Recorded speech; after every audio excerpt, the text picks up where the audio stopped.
Hello everyone, I'm Dr. Naveedul Hassan Sayyed and the topic of today's lecture is Constitution यानी दस्तूर। आज के lecture में हम मीनिंग ऑफ कॉन्स्टिट्यूशन यानी दस्तूर का मफ़हूम, डेफिनेशंस ऑफ कॉन्स्टिट्यूशन यानी दस्तूर की तारीफ़ और characteristics of a good constitution यानी अच्छे दस्तूर की खसूसियात के बारे में ज़िक्र करेंगे। तो आइए लेक्चर स्टार्ट करते हैं। What are the meanings of Constitution? दस्तूर के मानी क्या है? रियासत एक आला इंसानी सियासी इदारा है जिसका निज़ाम चलाने के लिए असूल व ज़वाबित की ज़रूरत होती है। चुनाचे बरतर बुनियादी असूलों और ज़ाब्तों का वो मजमूआ जिसके मुताबिक जमहूरी रियासत का निज़ाम चलाया जाए दस्तूर कहलाता है। दस्तूर या आइन रियासत के लिए एक नस्ब-उल-ऐन का तयन करता है। इसी से मुल्क में निज़ाम हुकूमत का अंदाज़ा होता है। हुकूमत की तंजीम, इख्तियारात की तकसीम, फ़र्द और रियासत के ताल्लुकात और शहरियों के बुनियादी हुकूक के तहफ़्फ़ुज़ के तरीक़ाकार का तयन दस्तूर के ज़रिए ही हल किया जाता है। ये भी वाज़ेह किया जाता है कि हुकूमत के तीनों शोबों मुक़न्नना, इंतज़ामिया और अदलिया के इख्तियारात व फ़राइज़ क्या होंगे और उनकी तश्कील कैसे की जाएगी। एक जमहूरी मुल्क में अदलिया आइन की हिफाजत करती है जिसकी वजह से कोई आला से आला ओहदेदार या इदारा शहरी के हुकूक सल्ब नहीं कर सकता। मुल्क में मुनसिफाना इंतखाबात से अवाम की अक्सरियत जिस पार्टी को कामयाबी से हमकिनार करती है वो हुकूमत की तश्कील के वक्त दस्तूर की पाबंदी का हल्फ उठाती है। जदीद दौर में रियासत में दस्तूर की बरतरी शहरियों की इज्तिमाई तरक्की, फलाह व बहबूद और मुल्की इस्तेहकाम की ज़ामिन है। आइन तहरीरी या गैर तहरीरी भी हो सकता है। आज अक्सर रियासतें तहरीरी आइन के हक़ में हैं क्योंकि ये वाज़ेह और मुतय्यन होता है। बरतानिया में दस्तूर गैर तहरीरी है जबकि पाकिस्तान, भारत, अमरीका समेत बहुत सी रियासतों में तहरीरी दस्तूर मौजूद है। दस्तूर रियासत के निज़ाम और शहरियों को मखसूस उसूलों का पाबंद बनाता है। अरस्तू ने दस्तूर की तारीफ़ कुछ यूँ की है कि दस्तूर ऐसा ज़ाब्ता हयात है जो रियासत ने अपने लिए मुंतखब किया हो। आस्टन के मुताबिक रियासत में बाइख्तियार हुकूमत की साख्त और इख्तियारात का तयन दस्तूर करता है। लॉर्ड प्राइस के मुताबिक रियासती निज़ाम को जारी रखने वाले कवानीन और रसूमात का मजमूआ दस्तूर कहलाता है। एक अच्छे दस्तूर की क्या खसूसियात होती है? एक अच्छा दस्तूर सबसे पहले तहरीरी दस्तूर होता है। दस्तूर रियासत और अवाम के तल्लुकात, अवाम के हुकूक और खुसूसन हुकूमत के तीनों शोबों मुक़न्नना, इंतज़ामिया और अदलिया की साख्त और बाहम तल्लुकात की वजाहत करता है। वफाकी निज़ाम हुकूमत में इख्तियारात दस्तूर की रूह से मरकज़ी और सूबाई हुकूमतों में तकसीम किए जाते हैं। इन उमूर को अगर ज़ब्ते तहरीर में न लाया जाए तो उलझनें पैदा होती हैं। इसलिए ज़रूरी है कि दस्तूर तहरीरी शक्ल में मौजूद हो और ज़रूरत पड़ने पर इसकी रोशनी में बआसानी रहनुमाई हासिल की जा सके।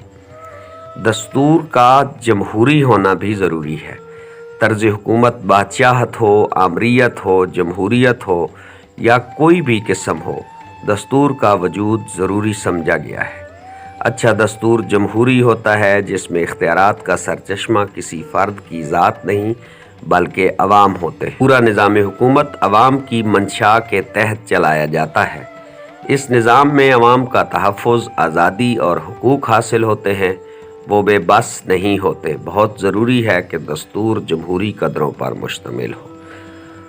दस्तूर की एक नुमायाँ खसूसियत ये भी है कि दस्तूर मुख्तसर और जामिया हो। दस्तूर मुख्तसर होना चाहिए ताकि हालात के मुताबिक इर्तिका की सूरत मौजूद रहे। बहुत तवील दस्तूर बदलते हुए हालात के तकाज़े पूरे नहीं कर सकता और नित नई पैदा होने वाली पेचीदगियों को दूर करने में दुश्वारी रहती है। वफाकी निज़ाम हुकूमत होने के बावजूद अमरीकी दस्तूर को दुनिया का मुख्तसर तरीन दस्तूर कहा जाता है।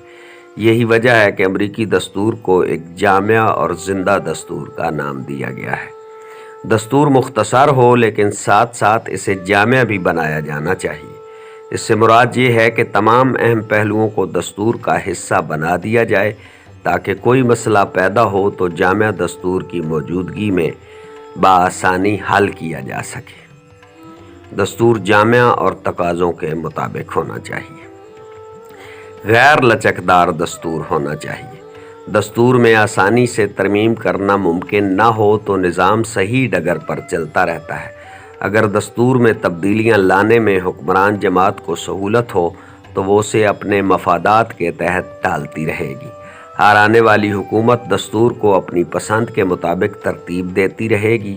کانسٹیٹیوشن بنیادی طور پر برتر قانون ہے، اسے پائیدار ہونا چاہیے اور اس میں ترمیم وہی ہو جو عوامی امنگوں سے ہم آہنگ ہو۔ غیر لچکدار دستور حقوق اور آزادی کے تحفظ کا ضامن رہتا ہے۔ برطانیہ کا دستور لچکدار سمجھا جاتا ہے۔ بہتر ہے کہ دستور میں تبدیلی قومی مفاد کے مطابق ہو۔ دستور کا حالات سے ہم آہنگ ہونا بھی انتہائی ضروری ہے۔ دستور کو قوم کے بدلتے ہوئے حالات اور ضرورتوں کے مطابق ہونا چاہیے۔ ہر قوم کے حالات اور ضرورتیں مختلف ہوتی ہیں۔ دوسری اقوام کی اندھا دھند نقل کرنا نقصان کا باعث بن سکتا ہے۔ ایک ریاست میں دستور کی ساخت قومی خصوصیات کی روشنی میں ہو اور تبدیلیاں بھی اسی اصول کے تحت لائی جائیں تو بہت مفید سیاسی، معاشی اور معاشرتی ماحول پیدا ہو سکتا ہے۔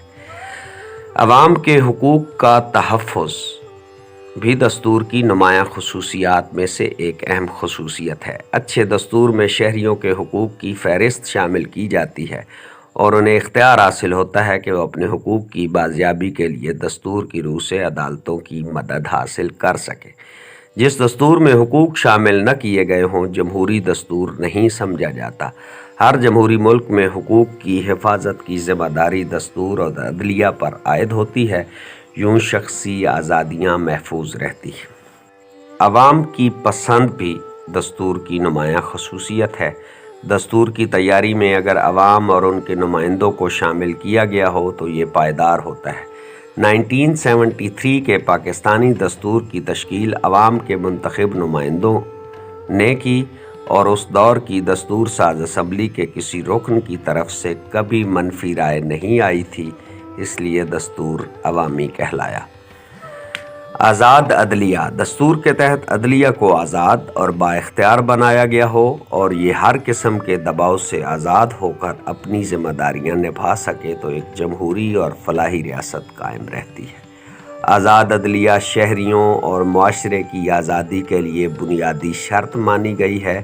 ہر اچھے دستور میں عدلیہ کی آزادی اور خود مختاری کو تسلیم کیا جاتا ہے۔ احتساب و توازن۔ حکومت کے 3 شعبے مقننہ، انتظامیہ اور عدلیہ ہیں۔ یہ معاشرے میں بڑی اہمیت رکھتے ہیں۔ تینوں اداروں کا آزادی سے کام کرنا ضروری ہے کہ یہ آزادی، احتساب اور توازن کے اصول کو اپنا کر دی جائے تو شہریوں کو بہتر سیاسی و معاشی فضا مہیا ہوتی۔ یہ اصول تینوں شعبوں کو اپنے اپنے دائرے میں کام کرنے کا پابند بناتا ہے۔ امریکہ میں روک ٹوک، احتساب اور توازن کا نظام رائج ہے۔ If you people have any question, you may ask in the comment box. Our next topic will be the kinds of constitution. یعنی دستور کی اقسام۔ Thank you so much.